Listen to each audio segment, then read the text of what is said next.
서로 아름다운 만남이 이루어지는 그런 일은 바로 우리 성도들에 의하여서 이루어진다 하는 것입니다. 그런 의미에서 오늘도 우리가 함께 예배드리는 가족들과 또 옆에 있는 모든 분들을 향해서 축복하며 인사하겠습니다. 오늘도 하나님 은혜가 충만하시기 바랍니다. 네. 우리가 살면서 안타까운 때가 있죠. 그게 어떤 순간이냐 하면 지내놓고 보니까 그게 아니었다 이런 거죠. 지나가고 보니까 그게 아니었다. 그래서 안타까운 순간이 바로 지나가고 난 뒤, 바로 우리의 눈앞에서 중요한 것을 모르고 지나간 것입니다. 지나가고 보니까 사실상 오늘 세상에 살면서 많은 사람들, 많은 이들이 공감하는 것이 하나 있는데 그것은 서로 부부에 대한 이야기예요. 부모 자식에 대한 이야기도 있습니다. 부모 자녀 간의 이야기도 있습니다만 부부가 살면서 나이 들고 보니까 또는 떠나고 보니까 이렇게 중요한 순간이었던 것을 몰랐다는 거예요. 이렇게 빨리 지나가는 것을 몰랐다는 거죠. 그래서 우리 신앙을 가지지 않은 세상의 사람들도 비기독교인들도 한결같이 하는 말이 그때는 왜 그걸 몰랐을까? 그 소중함을 왜 몰랐을까? 그렇게 이야기들 하는 것이죠. 기회도 지나갔고 시간도 흘러버린 현실 앞에서 안타까움으로 노래하는 그런 안타까움의 글들 또 그런 시들 다양한 것들이 존재합니다. 왜 그랬을까? 왜 그랬을까? 간단해요. 미처 알아보지 못했기 때문이라는 것입니다. 흔히 말하기를 그땐 그럴 수밖에 없었어. 그런데 지금이라면 안 그랬을 거라는 거죠. 그때 하는 말이 바로 우리가 너무나도 많이 하는 말, 많이 듣는 말입니다. 그때는 눈이 가려져 있었다. 그때는 귀가 가려져 있었다. 그렇게 한탄하는 거죠. 오늘 성경의 말씀 속에 등장하는 바로 예수님의 말씀이 나오게 된 배경인 예수님의 제자들이 그러했어요. 예수님의 제자들은 예수님과 함께 3년을 살았습니다. 우리 소원은 여러분 예수님이 내가 정말 하나님의 은혜로 단 잠시라도 하나님의 손길, 우리 하나님의 은혜를 체험하기 원한다 그러잖아요. 그런데 예수님의 제자들은 무려 여러분 3년이나 같이 지냈어요.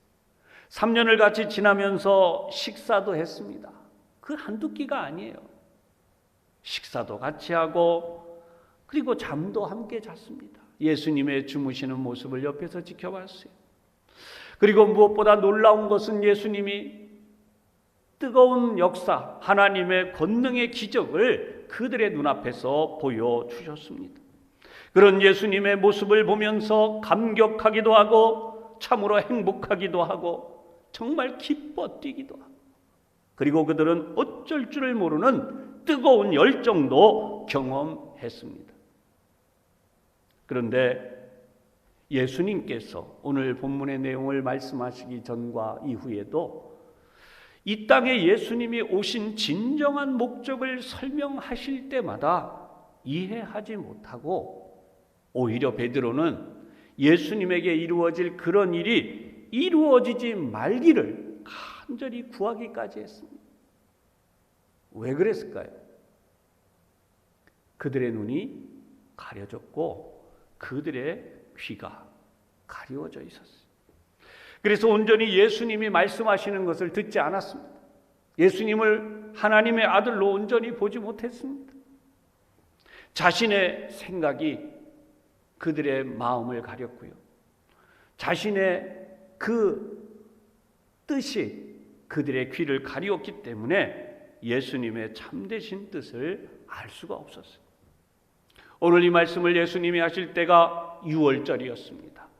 유대인의 명절 중에 명절이라고 하는 유월절이 오자 이제 예수님의 제자들의 마음은 한껏 부풀었어요. 이제 우리 스승님, 위대하신 지도자로 등극하실 그 날, 그 시간이 다가오고 있구나.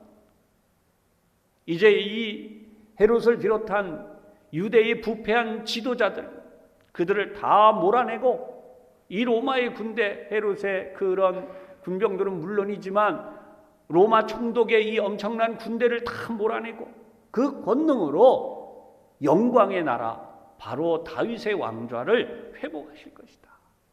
그러한 생각과 목적으로 완전히 그들이 붙들려 있었던 것입니다.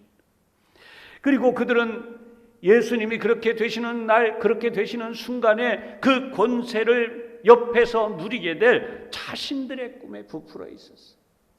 그래서 그들은 예수님의 이 예루살렘을 향하여 가는 이 말씀의 깊은 의미를 알지 못한 채로 자신들의 생각으로만 서로 다투었던 것이죠.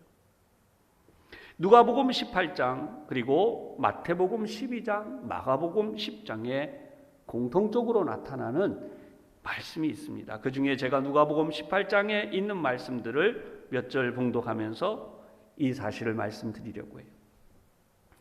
예수께서 12 제자를 데리시고 이르시되 보라, 우리가 예루살렘으로 올라가노니 선지자들을 통하여 기록된 모든 것이 인자에게 응하리라.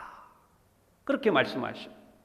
어떤 내용이었냐 하면 인자가 이방인에게 넘겨져 희롱을 당하고, 이방인은 바로 이 총독의 군대들이죠. 로마인.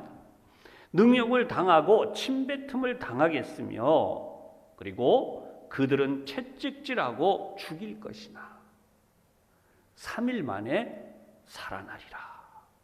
근데 이 사실에 대해서 성경은 뭐라고 기록하고 있느냐 하면 제자들이 이것을 하나도 깨닫지 못하였어. 그 말씀이 감추었으므로 그들이 그 이르신 바를 알지 못하였더라. 예수님의 말씀이 이상하게 들리기만 했던 것이, 예수님을 그들이 진정으로 열린 눈으로 바라보았고 열린 귀로 그 말씀을 들었다면 이런 일이 있었을까라고 하는 거죠.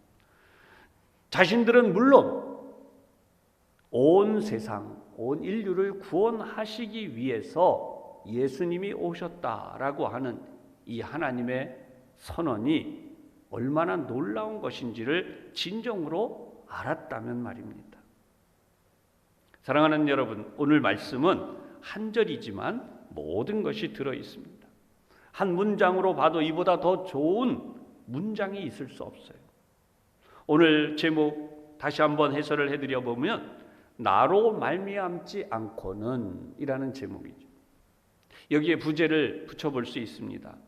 왜 오직 예수인가? 왜 오직 예수인가? 오늘 말씀을 예수님의 자기 선언이다 라고 말해요. 에고 에임이라는 원어로 쓰여져 있기 때문에 나는 무엇이다. 그래서 오늘 성경은 분명히 예수님께서 세 가지 선언을 하셨어요. 나는 길이다, 나는 진리다, 나는 생명이다. 이렇게 세 가지를 선언하셨는데, 여러분 오늘 말씀을 보면서 우리가 이 말씀이 나에게 어떤 의미가 있냐는 거예요.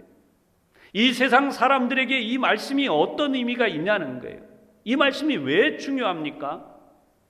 우리 모두 하나님, 즉 아버지께로 가야 하기 때문이에요.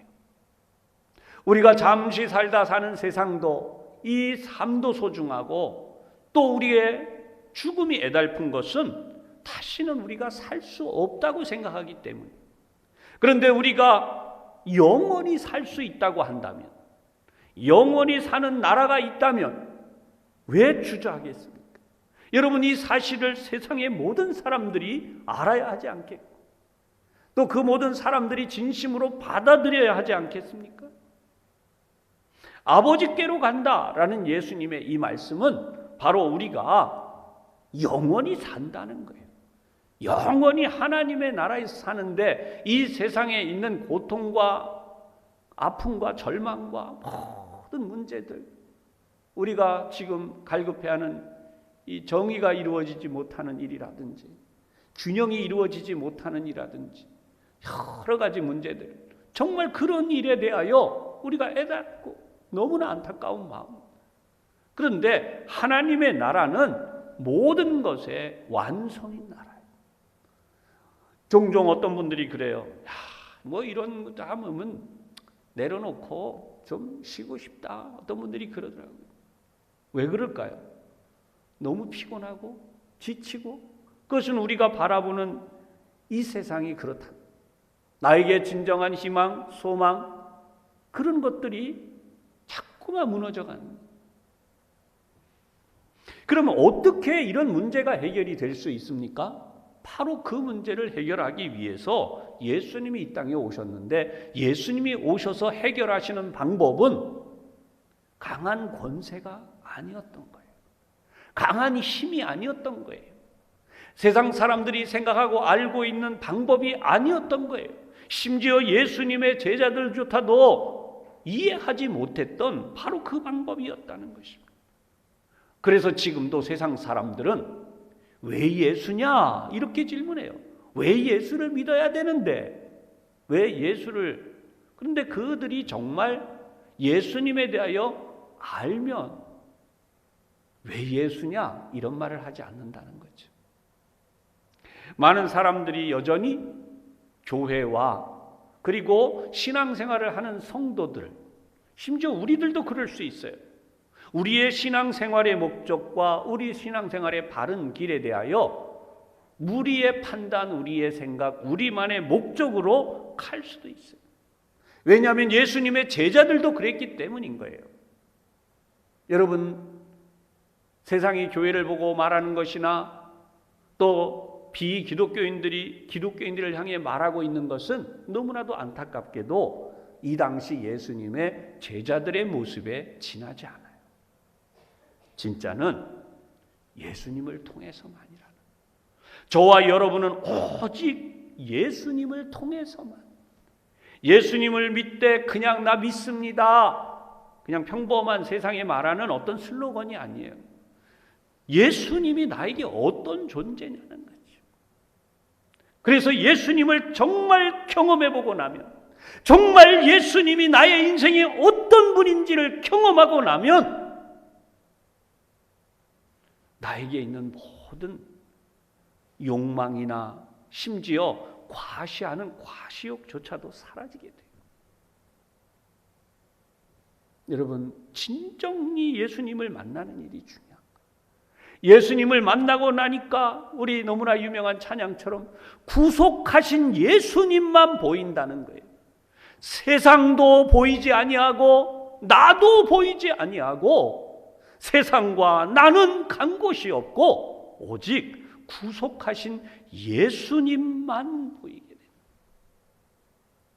할렐루야. 사랑하는 여러분, 샬롬이, 내 안의 샬롬이 여기에서 시작이 되고, 이런 삶을 사는 자에게 우리가 오늘 찬양 영상으로 잠깐 보았던 본회포 목사님처럼 조금이라도 그 모습처럼 살아갈 수 있습니다. 그는 사형장에 가면서 마치 사형장에 가기 직전까지도 성경 공부를 가르치고 나누었고요, 사형장에 가면서도 어린아이가 소풍을 가는 것처럼 즐거움으로 갔대요. 어떻게 이렇게 갈 수 있나? 사랑하는 여러분, 그것이 바로 예수님 때문인 거예요. 저도 매일매일 예수님을 더 알아가려고 몸부림을 칩니다. 예수님을 더 알아가는 기쁨이, 예수님을 더 알아가는 행복이 무엇인가? 그것이 오늘 세 가지로 예수님이 자기 선언을 하신 내용이라는 거죠. 첫째, 그분은 내가 길이다 라고 말씀을 했어요. 내가 길이다. 사랑하는 여러분, 세상은 수많은 살아가는 길이 있습니다. 위대한 인물 누구를 나의 롤 모델로 삼겠다, 세상에 성공하는 돈 번 어떤 사람의 모습을 나의 롤 모델로 삼겠다, 기업의 지도자는 기업의 지도자대로 나는 어떤 회사를 모델로 삼아서 내 회사를 키워가겠다. 미래는 이런 세상이기 때문에 그런 세상을 만들어가기 위해서 나는 이런 희생을 하며 이렇게 고귀한 삶을 살아보겠다라고 자기 결심들이 있게 말이에요. 여러분, 심지어 한 가정에서 보잘것없이 살아가는 평범한 그 누구도 나는 막 살아야지, 나 망가져야지, 그럴 사람이 없어요. 수많은 인생의 길이 있고 소위 말하는 학자, 철학자, 그 외에 다양한 인생의 선배들이 그 길을 따라가는데 예수님이 하신 이 말씀은 딱 한 가지. 그게 길이 아니라는 거죠. 내가 생각하고 바라보는 그 삶이 길이 아니라는 거예요. 예수님만이 길이 되신다. 내 인생의 모델이요, 내 인생의 길이요, 내가 정말 닮아야 하고 따라가야 하고 오직 순종해야 되는 유일한 그분이라는 사실. 예수님의 제자들은 예수님의 이 말씀에 대하여도 이미 그들의 생각으로 채워져 있기 때문에 도마는 이 말씀이 나오기 직전에도 우리가 알지 못하지 않습니까? 우리가 모르지 않습니까? 라고 질문을 했던 것입니다. 사랑하는 여러분, 이 말씀을 너무나도 잘 알고 계신 거예요. 이 시간 이후로 예수님처럼 되는, 예수님처럼 살아가는 그 길로 우리 모두 살아갈 수 있게 되기를 주님의 이름으로 부탁하고 축복합니다. 두 번째 부분에 우리가 진리가 되시기 때문이다. 참 진리에 대한 논쟁, 진리에 대한 정의가 많아요. 그러나 그리스도인들은 진리가 뭐냐라고 할 때에 여러분 성경 분명하게 나와 있는 진리가 지금 드리는 이 말씀. 하나님의 아들, 그분이 이 세상에 오셨어요. 그리고 하나님의 아들 그분, 바로 그분이 우리의 구원자예요. 당시에는 예수님이었어요. 바로 이것이 진리예요. 여기 있는 돌은 돌이다, 산은 산이다, 물은 물이다. 여러분 그거 진리 아니에요. 진짜 진리는 하나님이 계시고 하나님의 아들이 이 땅에 오셨고, 왜요? 저와 여러분을 구원하시기 위해, 저와 여러분의 모든 죄를 사하시고 우리의 후손들을 구원하시기까지 그분이 우리를 위하여 이 세상에 오셨다는 것이죠. 그리고 그 구원은 미완성이 아니라 완성이라는 것입니다. 예수님을 잘 믿는다고 하는 것은 내가 예수님이 나를 위해 이루어 주신 이 구원이 완성의 구원이라는 거예요. 내가 이것을 잘 믿는 것은 곧 무엇을 얘기해요? 내가 예수님만을 의지하며 산다는 것입니다. 다른 것 의지하지 않는 거예요. 이게 진리예요. 많은 사람들이 자꾸 이상한 어떤 말들을 이 성경의 말씀에다가 또 세상적으로 해석을 하는 그런 사람들이 자꾸 생겨납니다. 여러분, 하나님이 우리를 지으신 것은 우리에게 바로 이 하나님의 복을 주시기 위해서 하십니다. 그러므로 오늘도 우리는 우리와 우리의 후손들이 이 복을 받기 위해 태어났고 살아가고 있다는 사실입니다. 믿으시고 믿음으로 서시기를 주님의 이름으로 축복합니다. 세 번째 부분이 있는데요, 그것이 바로 생명이다라고 선언하십니다. 우리가 이 세상을 살고 있으면서 자꾸 지치지요. 그리고 우리도 모르게 무너지게 돼요. 이유는 뭡니까? 그냥 쉬운 말로 표현하면 삶의 에너지가 고갈되기 때문이에요. 요즘 뭐 여러 가지 질병에 대한 이야기가 나오는데 그 대표적인 것 중에 면역력이 강하면 이렇게 얘기하죠. 면역력이 좋으면 뭐 괜찮다는 거예요. 면역력이 좋으면 뭐 웬만한 다 이긴다는 거죠. 그런데 여러분, 그 면역력으로 이겨간다라고 하는 그것이 단순하게 표현된 얘기가 아니에요. 바로 생명의 에너지가 우리 몸에서 왕성하기 때문이라는 거예요. 죄악을 이기고 사단의 시험을 이기고 우리가 모두 지치고 무너지는 모든 것을 이기는 것도 바로 이 하나님의 생명의 에너지가 우리에게서 고갈되고 있기 때문에, 특히 신앙생활을 하면서 그렇게 되는 우리입니다. 그런데 놀라운 것은 우리가 하늘나라에까지 올라가서 이러한 하나님의 에너지를 가져와야 되는 게 아니라는 거예요. 예수님이 말씀하시는 내가 생명이다 라고 하는 것은요, 이 단순한 차원 이상의 말씀이 있어요. 우리가 이 세상에서 돌을 닦는 어떤 사람들처럼, 훈련을 하는 어떤 사람들처럼 그렇게 해서 하나님이 주시는 권세와 능력으로 오는 그런 거 아니에요. 우리 한번 영상으로 예배 드리시더라도 따라 하시겠습니다. 하나님이 우리에게 주신 것은 바로 생명입니다. 네. 다른 생명이 아니라요, 예수님 자신의 생명이에요. 예수님의 생명을 우리에게 주셨어요. 예수님의 생명이 우리에게 주어진 것이에요.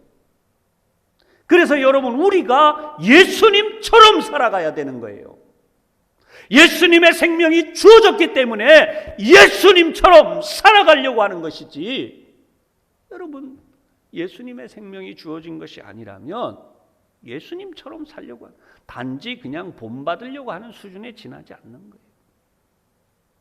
나 누구처럼 살아보고 싶어? 나 누구처럼 해보고 싶어? 소원이 다 있잖아요, 여러분. 그러나 우리의 진짜 소원은 예수님처럼 살아보는 거예요. 왜냐하면 예수님의 생명이 나에게 부어졌기 때문에. 십자가상에서 예수님이 십자가에서 죽으실 때, 우리가 신앙생활 할 때 보면 반쪽짜리, 어떤 분이 심하게 표현할 때 그러더라고요. 반쪽도 안 되는 신앙생활 하는 분들이 많대요.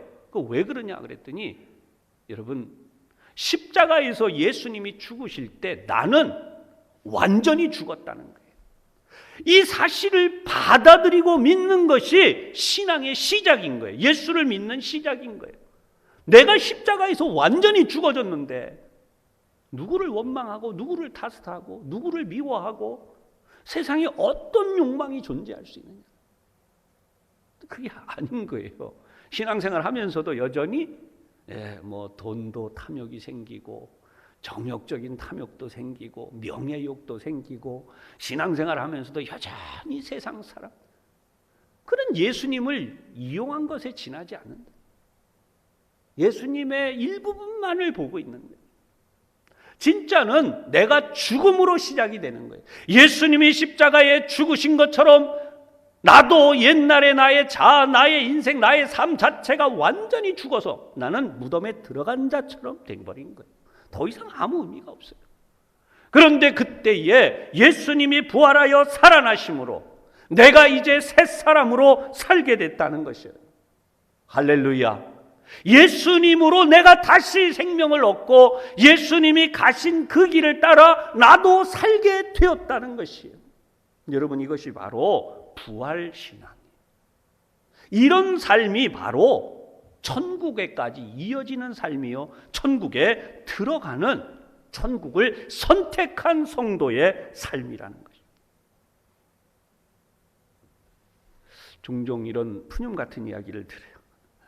이 세상의 삶도 내 뜻대로 다 못하는데 무슨 죽어서 천국까지 그렇게, 이런 이야기를 전도를 하다 보면 심심치 않게 들어요. 사랑하는 여러분, 놀랍게도 여러분, 이 세상에서도 잘 살고, 잘 산다는 게 세상의 기준이 아닙니다. 바로 예수님의 기준입니다. 잘 살고 그리고 천국에 들어갈 수 있게 된 것이, 할렐루야. 여러분, 천국에 들어갈 수 있게 된 거예요. 근데 그게 어떻게 가능해진 거예요? 바로 예수님 때문에라는 것입니다. 예수님 때문에 그게 가능해졌어요. 그리고 그 예수님은 지금도 살아 계셔서 역사하시는 분이에요. 어느 유명한 가수가 테스 형 이래가면서 불렀다고 해가지고 한동안 굉장했죠. 죽었기 때문에 의미 없는 거예요. 그분은 죽었기 때문에 힘이 없어요. 훌륭하게 살았어도. 진짜는 예수님이 살아 계시다는 것입니다. 오늘도 이 자리에 우리의 예배를 받으실 뿐만 아니라, 이 예배를 주장하실 뿐만 아니라, 이 교회의 머리가 되시고 이 교회를 자신의 몸으로 삼으시고 우리 성도 한 사람 한 사람을 하나님의 품으로 품어주시는, 거기에 위로가 있고 역사가 일어나고 새로운 생명의 에너지가 채워지고, 여러분, 우리가 꿈꾸는 부흥이 이루어지는 것입니다. 주님이 죽은 분이라면 아무 의미 없어요. 아무리 힘써도 되는 게 없어요. 그러나 주님은 살아계셔요. 예수님이 살아계셔요. 오늘 이 세 가지 선언을 하신 예수님이 오늘 우리 가운데 역사하심을 분명하게 믿으시기를 바랍니다. 그러면 우리 할 일이 무엇일까요? 여러분, 우리 할 일을 세 가지로 정리를 해드릴게요. 첫 번째, 예배가 내가 사는 이유가 돼야 돼요. 예배를 왜 드려야 되는데? 이렇게 말하는 분들, 꼭 예배를 그렇게 해야 되나? 이런 분들, 여러분, 우리가 그렇잖아요. 예를 들어서 야구 경기, 그 전에 제가 예를 들어서, 또는 축구 경기 예를 들어서 설명을 해드렸는데 TV로 봐도 돼요. 그죠? 그러나 그거 정말 제대로 보려고 하면, 제대로 온몸으로 느껴보려면 어떻게 한다고요? 현장을 가는 거예요. 애기들이 기침 콜록콜록 하고 해도 막 양맥이고 다 씌어가면서 가족이 다 같이 차를 타고 운전해 가고, 비가 또 부슬부슬 올 때도 갑니다. 여러분, 가서 그 찬바람 부는 데 앉아서도 이야, 경기하는 모습을 보면서 막, 여러분, 예배가 그런 사모함이 있어야 돼요. 우리 안에 계속해서 그 예배에 대한 사모함이 더 많이 일어나야 되는 거예요. 이게 바로 예배를 사모하는 우리의 할 일이에요. 일생대 사는 삶의 목적이 예배라는 거예요. 돈 버는 것도 예배를 위해서, 건강을 가꾸는 것도 예배를 위해서, 가정을 세우는 것도 예배를 위해서, 여러분, 우리가 사는 모든 삶이 다 예배를 위해서예요. 열심히 공부해, 그것도 예배를 위해서. 제가 언제 가도 예를 드렸지만은, 어떤 지역의 특별한 분들이, 야, 너는 이제부터 고3이 돼가니까 교회 나오지 마라. 그런데 어느 집에서는 중학교 1학년부터 넌 이제부터 새벽부터 밤늦게까지 입시학원 무슨 선생님 다 찾으면 공부 다 해. 그때까지 교회 나오지도 마라. 놀랍게도 그분들이 어떤 교회의 중직자들이었다. 유명한 이야기들이에요. 그러니까 이 시대가 지나가기를, 그렇게 해서 10년, 20년이 지나가고 나니까 그 시대의 뜨거운 열정이 다 어디로 간 거예요? 학원 가서 다 지내고 나니까 하나님이 나를 붙여주신 게 아니에요. 하나님이 나에게 능력 주신 게 아니에요. 내가 열심히 공부해서 된 거예요. 이들의 속에 무슨 신앙이 있어요? 어떤 뜨거움이 있어요? 하나님을 향한. 정말 절망하고 좌절해서 하나님 앞에 무릎 꿇고 부르짖어 보기도 하고, 하나님께 정말 매달려 보기도 하고, 이런 모든 것 속에서 우리는 살아계신 하나님을 만나는 거예요. 살아계신 예수 그리스도, 그분이 나를 위로하시고 새 힘을 주시고 능력을 주시는데, 헬리콥터 맘이라는 말이, 유명한 말이 있듯이 딱 그냥 위에서. 사랑하는 여러분, 신앙은요, 결코 폭력이 될 수도 없지만 결코 어떤 힘으로든 합리화해서 할 수 있는 게 아니에요. 우리 진짜는 뭐냐? 우리 어린 아이들, 자녀들의 손목을 끌고 정말 그 야구장이 아니라 예배를 드리러 와서 누가 뭐라 그래도 예배를 드리고 있는 그 순간과, 그 예배를 마치고 돌아갔을 때 내 자녀들을 하나님이 마치 콩나물에 물을 부어놨는데 언제 자랄지 모르지만 물을 부어놓고 나면 나중에 보니까 자랐듯이 우리의 자녀들의 믿음이 그렇게 자라나 있는 거예요. 그걸 경험해야 돼요. 많은 한국교회 성도들이, 특히 여유로운 이들이 자녀들을 고생 안 시킨다고 생각합니다. 교회 와서 왜 내 자녀가 그런 이상한 말들을 들으냐, 왜 안 좋은 거기 모양 빠지는 뭐가 있느냐. 여러분, 내 자녀가 와서 때로는 짓밟히기도 하고 비난도 받고 여러 가지 어려움과 고통으로 좌절하기도 하고, 그러는 속에 거기서 뭐예요? 믿음이 자라나는 거예요. 함께 하나님 앞에 무릎 꿇고 기도하는 가운데. 그런 일 하나도 안 하고 내 자녀가 믿음으로 살기를 인정받고 높임받는데, 여러분, 의미 없는 것입니다. 두 번째 부분은 나의 일상에서 예수님과의 영적이며 인격적 만남이 이루어져야 돼요. 사랑하는 여러분, 우리가 뜨거운 이 불 앞에 있다 나오면 내 얼굴에서도 열기가 느껴지잖아요. 우리가 정말 매일매일 하나님의 말씀으로 큐티를 하는 이유는 무엇입니까? 그 말씀 속에서 내가 인격적 만남이, 예수님과 인격적 만남이 이루어지고 나면요, 우리는 이렇게 바뀔 거예요. 예수님처럼 어떻게 내가 해볼까? 그렇죠? 예수님처럼 내가 어떻게 더 선한 모습, 더 아름다운 모습, 더 향기 나는 모습. 여러분, 우리가 영적이며 인격적인 예수님을 만나고 나면 더 그러지 않겠어요?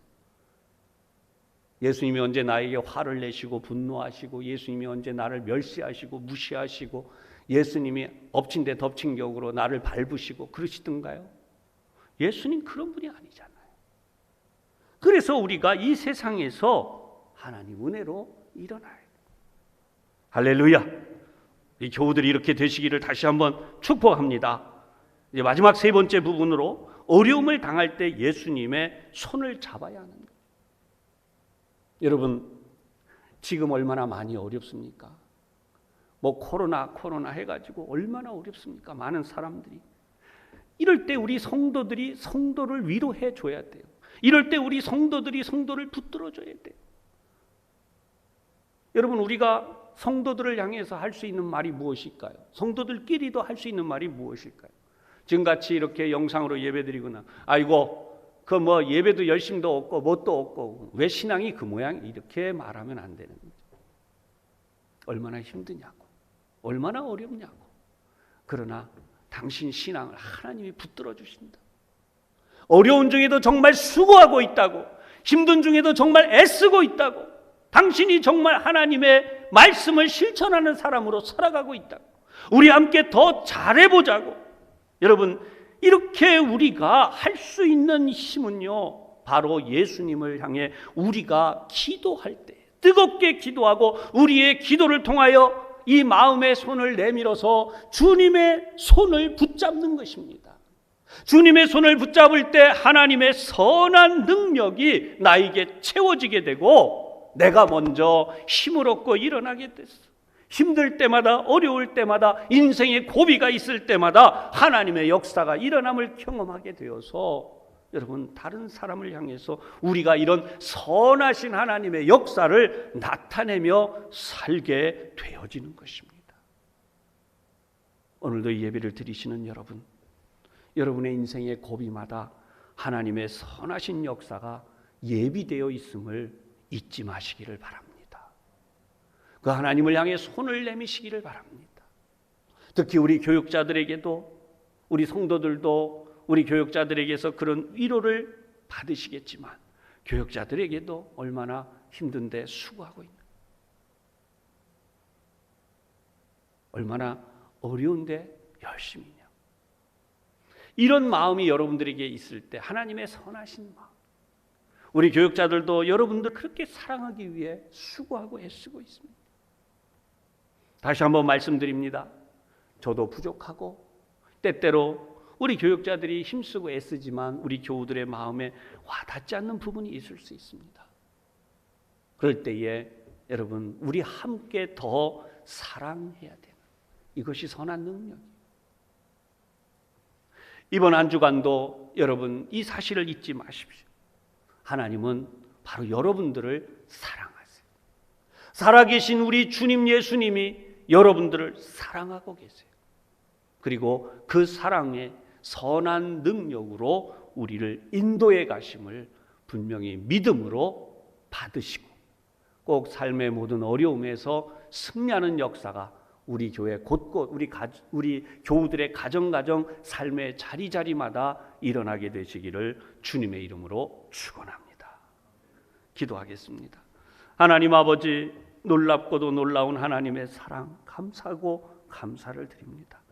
이제 우리 주님, 오직 예수님만 내 인생에서 유일한 목표요, 목적이요, 우리의 길이 되어지고, 또 하나님, 정말 우리 주님이 우리에게 유일한 진리가 되신 것과 또 우리의 유일한 생명이 되신 것을 믿고 살아가며 그 하나님의 선한 능력과 은혜를 체험하며 살게 하여 주시옵소서. 예수님 이름으로 기도하옵나이다.